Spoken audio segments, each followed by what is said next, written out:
je suis un énorme bandeur du Japon et je vois pas encore ça problème. Et d'ailleurs, je vais expliquer les points objectifs qui font que le Japon pourrait peut-être être l'un des meilleurs pays du monde.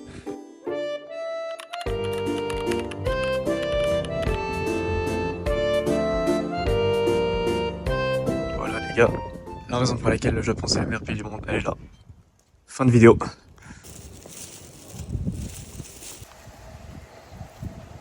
Un premier point abordé qui est intéressant, je trouve, c'est le fait que les bandeurs du Japon soient perçus d'une mauvaise façon, en tout cas que le terme bandeur du Japon soit perçu d'une très mauvaise façon.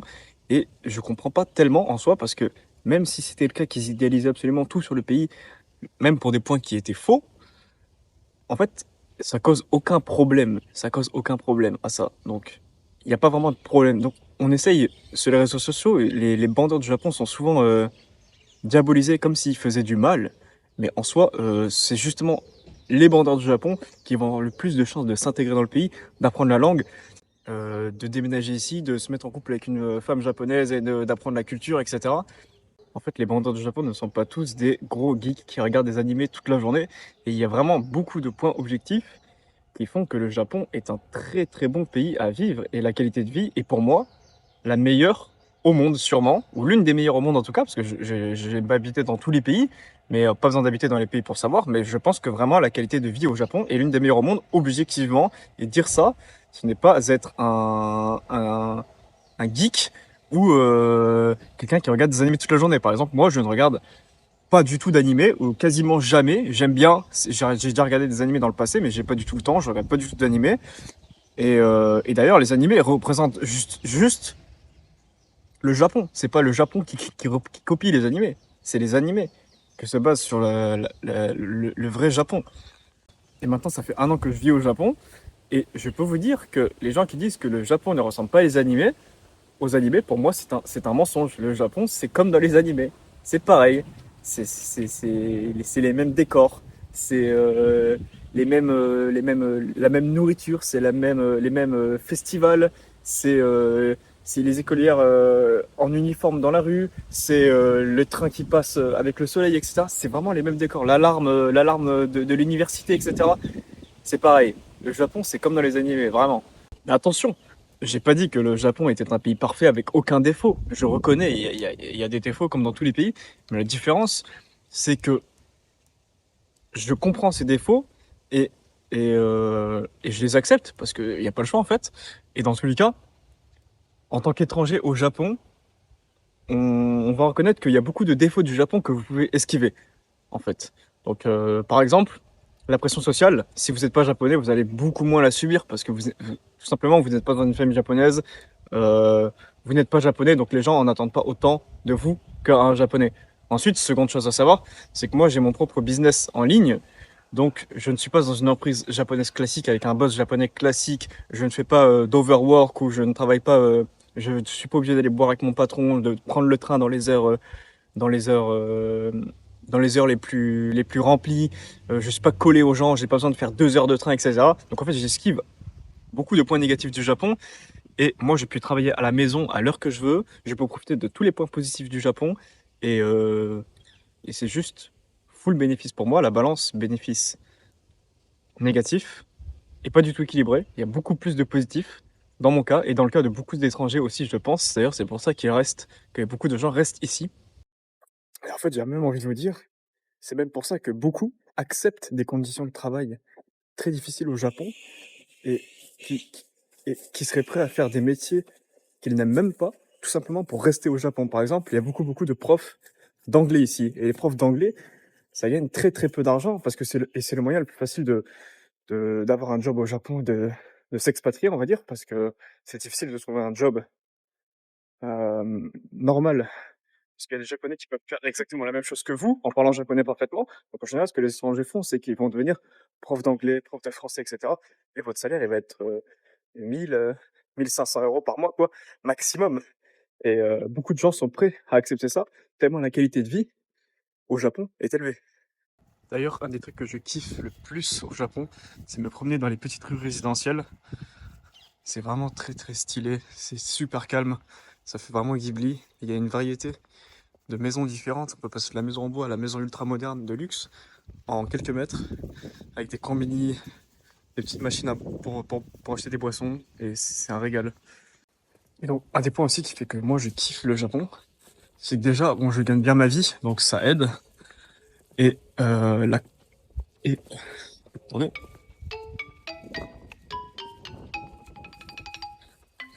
Et aussi, j'ai mes propres business en ligne et le pays est super pratique. Tu peux manger à n'importe quelle heure, tu peux payer tes factures à n'importe quelle heure, tu peux aller au combini dans des restaurants. Le service est d'une qualité exceptionnelle, un service exceptionnel. Et avoir accès à ça au quotidien, c'est vraiment tellement pratique. Et moi, je bosse de chez moi. Et quand je bosse toute la journée, j'ai juste envie d'aller manger en 10 minutes. Bah, je peux juste simplement sortir, aller au restaurant, être servi en 5 minutes et me régaler pour 3 euros. Et en fait, il y a un ensemble de choses objectives qui font que la qualité de vie au Japon est vraiment excellente. Donc évidemment, il y a... En plus, c'est les points que les gens citent tout le temps. Il y a la sécurité, il y a le fait que tout soit absolument pratique. Vous avez accès à tout partout. Des combini, vous pouvez payer vos factures partout. Vous avez accès à des restaurants absolument partout. Des supermarchés partout. Enfin, tout est pratique et efficace. Bon, je dirais peut-être pas jusqu'à là, et l'administration est pas tout le temps efficace, mais au moins c'est pratique et vous avez un vrai service absolument partout. Ça c'est vraiment bien.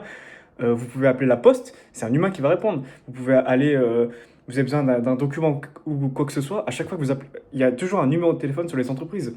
En France, aux États-Unis, etc., ça c'est fini. Il faut toujours passer par des chats avec des IA qui répondent à moitié. Ou des supports clients qui répondent jamais à vos questions. Et c'est impossible d'appeler, d'avoir un numéro, c'est impossible. C'est tout le temps comme ça. Les douanes, la poste, c'est tout le temps très compliqué. Et au Japon, le service humain et la qualité du service en général reste présente, peu importe où vous allez. Par exemple, pour une petite anecdote, la dernière fois, je suis allé à un resto de viande avec mon frère. Et on a pris des steaks, etc. Ça coûtait 5000 yens en tout. Et le riz est arrivé en retard de 5 minutes peut-être. Et, et le staff est venu nous voir et nous a dit qu'il allait nous rembourser la moitié de ce qu'on aurait payé, donc la moitié de 5000 yens, 2500 yens, simplement parce que le riz était en retard, alors que le riz, ça coûte 200 yens sur le menu, quoi. Donc le mec était prêt à nous rembourser, ça fait quoi, 2500 yens, ça fait 18 euros, 18 dollars simplement parce que le riz était arrivé en retard. Est-ce que vous vous rendez compte de la qualité du service? Bon, j'ai évidemment refusé, et parce que je voulais aussi être poli dans mon sens et pas accepter 2500 yens simplement parce que le riz est arrivé en retard. Mais c'est ce genre de qualité de service qui est incroyable au quotidien. Et quand on retourne en Europe ou qu'on compare avec d'autres qualités de service, c'est choquant et on prend l'habitude d'être à un niveau ici. Et quand il faut revenir ici, c'est très compliqué, hein. Je vais pas vous dire, c'est très compliqué, hein. Le Japon m'a fait rendre compte de plein de choses qui devraient être normales dans le monde entier, je pense. Par exemple, le service, le client devrait être roi absolument partout. Ça devrait être normal. Par exemple, si tu arrives au restaurant et que tu demandes des choses spécifiques par rapport à ton plat, le serveur ne devrait pas râler, oublier quelque chose ou te l'amener en retard. Et s'il l'amène en retard ou qu'il y a une erreur, il devrait s'excuser et proposer une solution alternative. Et ça, c'est des choses qui devraient être normales absolument partout, dans le monde entier, je pense. Et le fait que ce soit une norme au Japon, c'est un plaisir au quotidien. En fait, c'est ça, en fait. C'est le fait que vous n'avez jamais à vous soucier ou à penser à quoi que ce soit et c'est paisible. En fait, c'est un pays paisible. Peu importe où vous allez, c'est paisible. Vous pouvez marcher paisiblement. Il n'y a personne qui va vous embêter, il n'y a personne qui va vous agresser. Vous allez au resto, ça va être paisible. Vous n'avez pas besoin de vous engueuler avec le serveur, de négocier quoi que ce soit. Vous n'allez pas vous faire arnaquer pour un service ou je ne sais pas. Et, euh, et ça, c'est extrêmement agréable et on le sait pas, on s'en rend pas compte tant on vit pas dans un pays comme ça, tant qu'on vit pas dans un pays avec cette paisibilité, cette homogénéité et cette qualité de vie, on s'en rend pas compte et on pense qu'en France c'est normal, il faut prendre sur soi. Non, c'est pas normal. Ce qui est normal, c'est ici en fait. Et évidemment, il y a beaucoup de choses que j'aime au Japon et en fait, et je pense que la paisibilité et la qualité de vie sont la raison principale pour laquelle j'aime le Japon. Évidemment, j'adore la culture, j'adore la langue japonaise. J'en ai même créé une application pour apprendre, que les gens puissent apprendre le japonais qui s'appelle Shinobi Japanese. Mais cette qualité de vie, c'est vraiment le point qui fait que le Japon est un endroit exceptionnel pour vivre objectivement. D'ailleurs, ça connecte à un point qui est assez concernant avec l'ouverture du Japon sur le monde. C'est l'hypocrisie de certains gaijins, donc étrangers, de certains étrangers au Japon ou même d'étrangers en général. Parce qu'avant, c'est plus le même type d'étrangers qui viennent au Japon maintenant et il y a 20 ans par exemple. En fait, avant, par exemple, les animés, etc., les jeux vidéo, c'était très niche et c'était vraiment des gens qui adoraient le Japon qui venaient ici. Mais maintenant, c'est un peu à la mode et il y a un peu de tout, les influenceurs et tout type de personnes qui viennent ici et même qui veulent s'installer ici. Et on entend beaucoup de gens, par exemple, dans les interviews sur Instagram ou même quand on parle à des étrangers ici, de gens qui en fait veulent imposer leur idéologie aux Japonais et au Japon, qui veulent modifier légèrement le Japon pour l'adapter à eux. Et je trouve ça absolument débile et, euh, et presque dégoûtant. Et en fait, je trouve ça vraiment débile parce que ces gens-là ne font pas le lien de. En fait, s'ils aiment tant le Japon, c'est justement parce que le Japon est comme ça et ils comprennent pas que si ils changent le moindre paramètre, c'est comme dans un jeu vidéo, tu peux pas avoir toutes tes stats au maximum. Si tu mets 5 ici, ben, il faudra enlever 3 en dessous. Et si tu mets 3 ici, il faudra rajouter 2 ici par exemple. Et il faut équilibrer. Et en fait, c'est le Japon est comme ça actuellement. Et si la qualité de vie est comme ça, et si tout ce que vous aimez au Japon est comme ça actuellement, c'est grâce au passé, c'est grâce aux politiques passées, c'est grâce à la culture japonaise qui est encore très forte et présente. Et vouloir modifier le Japon à votre façon pour vous mieux vous intégrer, ça va justement mener à la destruction de ces valeurs, de cette culture et de tout ce que vous aimez au Japon. Et c'est très débile de venir ici et d'espérer que ça change. En fait, c'est à vous de vous adapter, c'est à vous d'apprendre le japonais, c'est à vous de comprendre que vous êtes un étranger ici, que vous serez un étranger toute votre vie, et c'est normal, et c'est ok, il n'y a pas de souci en fait, vous êtes un étranger. Et si ça vous va pas, vous pouvez toujours retourner en France, vivre à la française, aucun souci. Mais tant que vous êtes au Japon, vous devez vivre à la japonaise et vous intégrer à la japonaise si vous voulez vous faire accepter ici. Et je trouve que c'est totalement normal. Et en fait, je pense que les étrangers veulent changer les règles ici parce que c'est assez difficile de s'intégrer quand même. C'est sûrement la langue la plus dure à apprendre au monde, avec 3 alphabets, des milliers de kanji, une grammaire à l'opposé du français et des milliers de mots. Et les gens ont la flemme. Donc les gens vont vouloir que les Japonais parlent anglais, que les Japonais soient comme qu'ils enlèvent ci, qu'ils enlèvent ça. Mais en fait, non. Ça marche pas comme ça. Et au bout d'un moment, quand il y a quelque chose. Par exemple, je sais pas si je prends une allégorie avec la musculation. Si vous voulez avoir un physique de malade qui est ultra esthétique, et ben, au bout d'un moment, il faut faire de la musculation 2 heures par jour, manger 3000 calories et faire attention à sa diète. Et ben, c'est pareil, si vous voulez vivre dans un pays où la qualité de vie est exceptionnelle pour des raisons, il faut s'adapter et suivre ces raisons et répliquer ces raisons pour que vous participiez aussi à la qualité de vie au Japon. Attention, encore une fois, je n'ai pas dit que le Japon était un pays parfait. Je trouve simplement que objectivement, c'est l'un des meilleurs pays pour vivre au monde.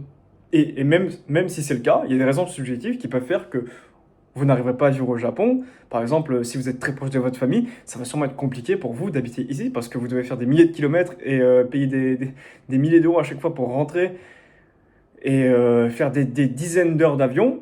Donc oui, évidemment, ça va être compliqué pour vous. Et puis même, vous êtes français dans l'âme, vous êtes français dans votre tête, donc vous n'allez jamais devenir japonais et s'intégrer avec des japonais, ce sera plus compliqué pour vous. Donc, dans tous les cas, même si le Japon, objectivement, là je parle simplement du pays, je parle pas simplement, je parle pas, c'est pas parce que j'adore le Japon et que si un jour je pars du Japon par exemple, c'est parce que j'ai été hypocrite, ça n'a rien à voir. En fait, vous pouvez réfléchir objectivement et comprendre les points subjectifs en même temps. Objectivement, le pays est incroyable. Subjectivement, vous avez un ressenti, tout simplement. Et les deux s'entrechoquent et ensuite c'est à vous au milieu de faire le pour et le contre et de naviguer dans ça pour rester ici ou pour partir si vous préférez partir. C'est à vous de faire la balance en fait si vous voulez. Mais bon, anyway, la qualité de la vidéo est un peu à l'arrache, je vais pas vous cacher, je ne suis pas youtubeur, je fais simplement des petites vidéos comme ça. Moi à la base, je travaille juste toute la journée sur mon PC et j'essaie de faire des petites vidéos quand j'ai le temps. Donc là j'ai fait une petite vidéo où je vais prendre l'avion pour rentrer en Europe.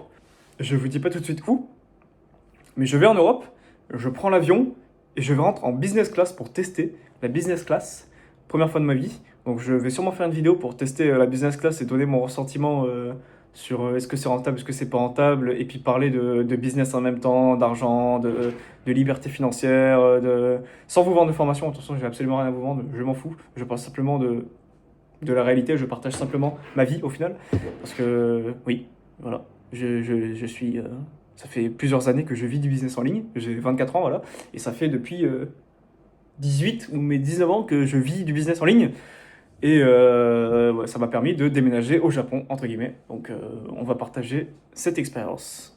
Et voilà, je vous laisse sur ça, je vais aller bosser. Et puis peut-être dans une prochaine vidéo, peut-être le mois prochain, peut-être la semaine prochaine, peut-être dans 6 mois, on sait pas.